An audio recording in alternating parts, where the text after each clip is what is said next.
xin chào tất cả mấy anh em đang xem trên kênh của em ha. Thì cũng khá lâu rồi mấy anh em mình cũng mới gặp lại nhau ha. Thì hôm nay em có một chuyến đi lắp hồ ở trên Sài Gòn á anh em.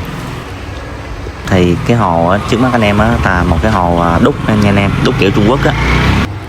Và cái hồ này gia chủ thì có lắp một bộ hút trước đó là cái bộ hút ống nha anh em ha, cũng là overflow nhưng mà đời cũ á nha anh em ha. Thì hôm nay chủ hồ thì có kêu em lên lắp cái bộ V4 overflow V4 vào cái hồ đúc này nha anh em. Thì cái hồ đúc này nó có một cái hộp nó bao quanh một cái hồ.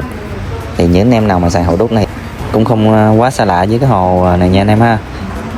Thì những anh em nào muốn xài cái bộ hút overflow này á, với lọc tràn dưới á, thì mấy anh em phải chuẩn bị cái chân hồ cao tối thiểu 75 cm trở lên và một cái lọc tràn dưới to bằng 1/3 với cái hồ và một cái máy bơm thật là khỏe nha anh em ha. Rồi bây giờ mình triển khai lắp cái bộ hút vào cái hồ cá nha anh em ha.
là cái đó là cúp điện nha anh em nha.